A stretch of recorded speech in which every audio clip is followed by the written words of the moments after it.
Hola amigos, ¿cómo están? ¿Cómo se sienten? Espero que se encuentren muy bien, súper bien, que estén disfrutando de su fin de semana.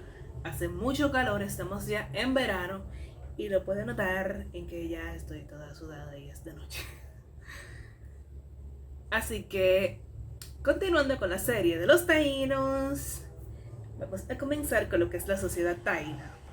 Y le voy a dejar una nota, y es que en el video anterior pasó que yo estaba grabando este video, pero la luz se fue. Y al irse, lo que quedó grabado realmente fue el voice y como que no estaba de nada que yo subiera un voice sin video. Así que lo estoy grabando en otro momento, en otra fecha. Así que entendí que era pertinente hacer este disclaimer. Así que sin más preámbulos, vamos a comenzar.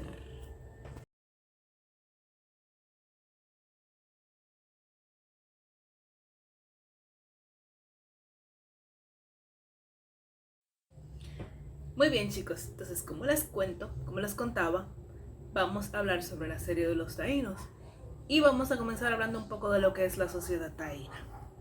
Para iniciar tenemos que recordar que cuando los españoles llegaron aquí a las Américas, a la española, ellos se encontraron con los taínos.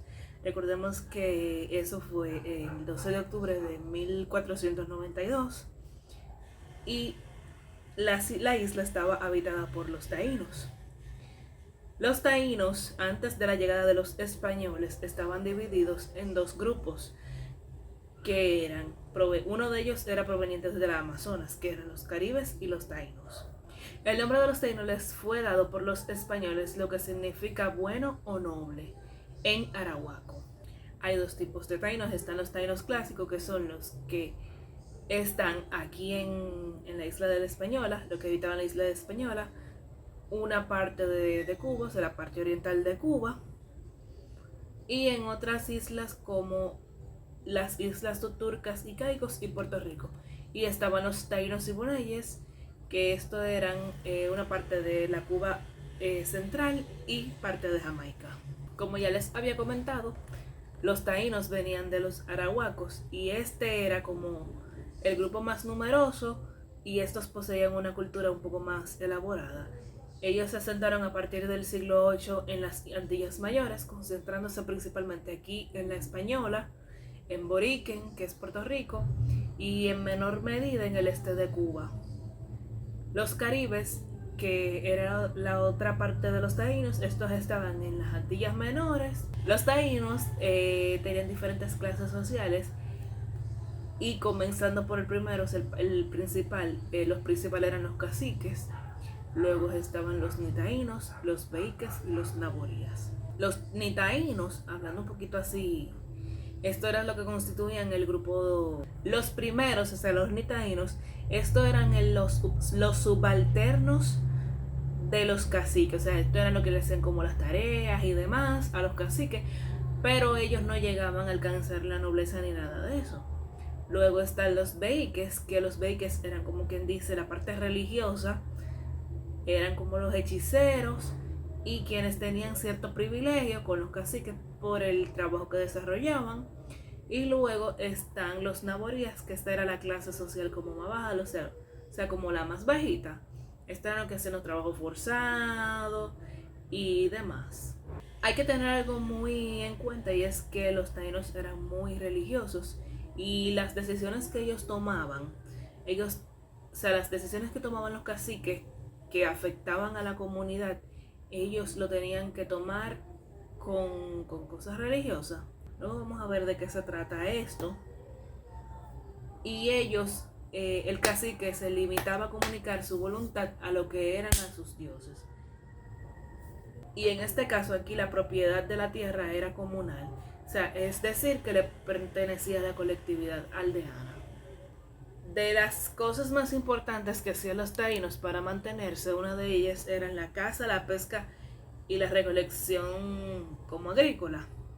Ellos cazaban pequeños animales como iguanas, caimanes, culebras, recolectaban productos marinos, se practicaban ya la pesca y cosechaban como frutas. También con algunos moluscos, no mariscos. Ellos realizaban como algunos detalles de joyas, y también ellos realizaban lo que eran las canoas, que estos eran como los barquitos en madera donde ellos se movían en el mar. Ellos tenían un tema, por ejemplo, con lo que era la yuca. La yuca era como quien dice como el víver que ellos más cosechaban. Entonces ellos tenían un sistema también tanto de plantación como de cultivo, y también productos que ellos hacían como es el casabe. Entonces ellos cuando cultivaban la yuca tenían un sistema de plantación donde ellos colocaban las plantas, como las plantas más jóvenes, las pequeñas, en montones de tierra sobre la superficie. Y esos montones de tierra esponjosa se le denominaban lo que es el conuco. Por si alguno de ustedes ha escuchado la frase, vamos por el conuco. Entonces, la ventaja de este sistema radica en que el crecimiento de los tubérculos se facilitaba en esas condiciones, y así tenían más rendimiento. Y a ello también se le puede agregar la construcción de canales de sistema de regadío, que esto hacía que la cosecha de la yuca sea mejor. Ah, por cierto, con la yuca también se hacía lo que es el casabe, que es como la galletita aplastadita. Les voy a poner una foto para que me entiendan mejor. Hablando un poco de cómo ellos tenían sus viviendas, las viviendas de los taínos albergaban a todo lo que era la familia, o sea, tío, primo, madre, padre, o sea, el grupo completo de la familia. Entonces, las casas se les llamaban bohíos. Estas casas eran como tipo circular, o sea, eran como un círculo y arriba tenían como un techo rectangular. Esto eran de palma, el techo era como de palma. Y también ellos, para entretenerse en las tardes, ellos tenían lo que era un juego de pelota que se llamaba batey. Así, con esto ellos celebraban sus principales fiestas, como los areitos, los cantos, los bailes y la ceremonia de la copa. Las aldeas eran elementos básicos de su organización territorial y no superaban las 600 personas y eran gobernadas por sus caciques. Ahora, hablando un poquito de los cacicazgos de la española, estaban lo que yo más recuerdo, que eran el Marién, encabezado por Guacanagarix, el Jaragua por Boechío y Anacaona. Estaba el Maguana, dirigido por Caonabo, el Magua por Guarionex y el de Higüey por el cacique Iguama. Los taínos trabajaban con una serie de herramientas, trabajaban la madera, las piedras y las conchas, como ya le había dicho anteriormente.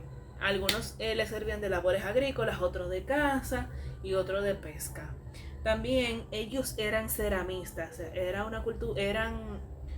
los taínos trabajaban mucho lo que es la cerámica.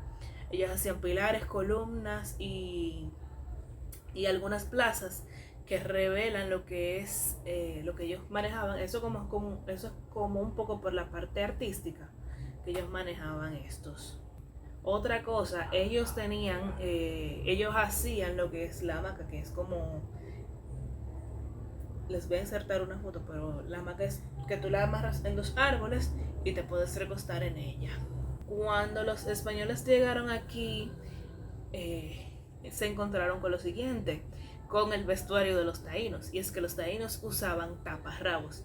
Las mujeres casadas usaban lo que era un delantal que se le llamaba enaguas. Las mujeres solteras andaban desnudas y los hombres también usaban el taparrabo. Pero algo que sí tenían ellos, y sí me he podido percatar estudiando un poco lo que son algunas civilizaciones antiguas, es que usaban lo que es el tatuaje. Los taínos en particular se aplicaban la pintura con colores negros, blancos, rojos o amarillos, y sus tatuajes eran religiosos. También ellos se hacían como tipo piercing, se horadaban las orejas con oro, plata, algunos materiales de piedra, otros de hueso y conchas. Otra cosa que ellos hacían era que ellos confeccionaban cestas, cacharros de cerámica, como ya les había contado, ellos eran ceramistas, y tallaban en madera, hilaban redes y manufacturaban el oro, que era bien abundante en los ríos de la española, Cuba y Puerto Rico. Bien, en el tema político, los caciques, ellos practicaban lo que es la poliginia. Ellos, por razones políticas, diplomáticas y de estrategia militar, ellos eran muy patriarcales, pero tenían un solo matrimonio. ¿Qué pasa? Que ellos tuvieron que volverse polígamos porque ya cuando los indios caribes llegaban siempre tenían una lucha. Pero en general ellos eran muy fieles. Bueno, su principal actividad económica mayormente era la agricultura. Estos cultivaban, como ya les comenté, el tema de la yuca, pero también cultivaban maíz, maní, pimienta, piña, cacao, algodón, patatas y tabaco. Hablando un poquito del tema religioso, una de las principales divinidades que ellos tenían era Yayá. En el video anterior les relataba del libro de Fray Ramón Pané de cómo se dicen y se cree que fue hecho el mar. Y de ahí viene la historia de Yayá, Yayael y demás. ¿Qué sucede? Ellos eran muy creyentes en los espíritus.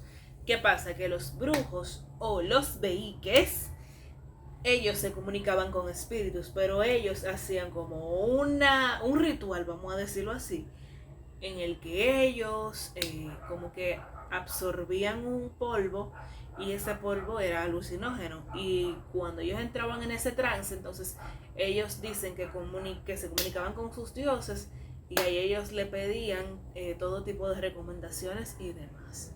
También se fabricaban lo que eran los semíes, que los semíes eran como las figuras de los dioses a los que ellos adoraban. Uno de los más famosos es el famoso trigonolito. Está el trigonolito de Yucaú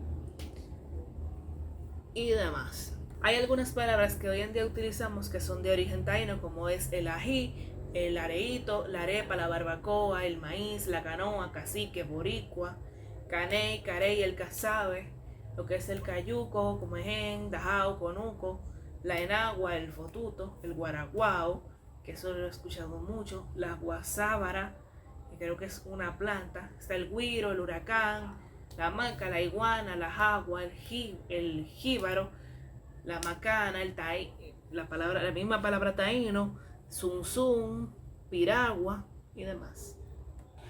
Les voy a hablar ahora un poquito de lo que es el ritual de la coba que les había relatado anteriormente. Ahora se los voy a detallar un poco más amplificado. El ritual de la coba era el ritual más importante para los taínos. Tanto los caciques de miembros masculinos y su descendencia, por ejemplo los nicaínos, beíques y chamanes, estos participaban en este ritual para consultarle a los dioses acerca de los eventos relacionados con la comunidad. Con este tipo de ritual ellos sabían si iba a llover, si había huracán, si iba a hacer sol y todo lo demás. Esto consistía en la inhalación, como ya les dije, de un polvo que era... Esto consistía en una inhalación y esto viene precedido por un vómito purificador de sustancias alucinógenas. Esto le provocaba a ellos un éxtasis que le permitía la comunicación con sus deidades o semíes. Según nos describe Bartolomé de la Casa en Apologética Historia Sumaria de 1559, sobre este ritual, él decía que el primero que la comenzaba era el Señor y en tanto que él la hacía todos callaban. Tomaba su coba, que es sorber por las narices aquellos polvos, como está dicho, y tomábase asentados en unos banquetes bajos pero muy bien labrados que llamaban dúos. Estaba un rato con la cabeza a un lado de vueltas y brazos y encima de las rodillas, después alzaba la cara hacia el cielo hablando sus ciertas palabras que debían ser su oración a su Dios verdadero o a quien tenían como Dios. Respondían todos entonces, así como cuando nosotros respondemos amén. Y esto hacían con grande apellido de voces sonidos, captándole la benevolencia y rogándole que dijese lo que había visto. Él le daba cuenta de su visión, diciendo que el semí le había hablado y le había certificado de buenos tiempos o de tiempos adversos, que habían de haber hijos o que se les habían de morir y que habían de tener alguna contención de guerra con sus vecinos. Se dice que las sustancias que ellos utilizaban para esta ceremonia se obtenía pulverizando lo que son las semillas de la caoba, que es el Anadenacera peregrinae, junto con conchas y caracoles quemados. Fray Bartolomé de las Casas cuenta que tenían hechos ciertos polvos de ciertas hierbas muy secas, bien molida, color canela, y de aleña molida. En fin, eran de color leonada. Previa a la ceremonia que se realizaba en la casa del cacique, ellos debían purificarse mediante el vómito, pero este vómito era inducido con una espátula, instrumento que estaba realizado de madera o de costilla de algún animal como un marantí, y eran decorados con figuras. Y los participantes adornaban y pintaban su cuerpo. Y ellos sobre la cabeza del semí que servían como bandeja se colocaba un plato redondo, no llano, sino como algo, ya ustedes saben, como así, hecho de una madera lisa y que no fuera muy decorado. Cuando ellos entraban al recinto, ellos tocaban lo que es el mayoabao con tambor de madera o bambuses y se sientan en alrededor del semí en forma de cuclillas con las manos en las rodillas. Ellos inhalaban los polvos con lo que era como una flautita hueca y con eso ellos empezaban su trance. Cuando ellos pasaban por el éxtasis, entonces el cacique le hacía las consultas al semí y ellos en el dúo era que se sentaban y eran como unos bancos bajos. Yo les voy a poner una foto de cómo eran los semíes, de cómo eran los dúos, perdón. Algunos de estos tenían representaciones zoomorfas. Y bueno chicos, ya esto es todo por el tema de lo que es la sociedad indígena. Hablamos un poco de lo que es su religiosidad, que es como una de las cosas que ellos más tenían inculcadas en su cultura, aparte de también lo que es la agricultura y su agricultura y el desarrollo de ciertas. Hablamos del tema religioso, que es el tema más importante de ellos, y el tema de su economía, que es básicamente basado en la agricultura y de cómo ellos se manejaban. En el próximo episodio vamos a hablar de lo que es el arte taíno, que todavía hoy en día prevalece en muchos lugares donde todavía quedan remanentes de lo que es el arte taíno. Así que sin más que agregar, un beso, nos vemos. Bye.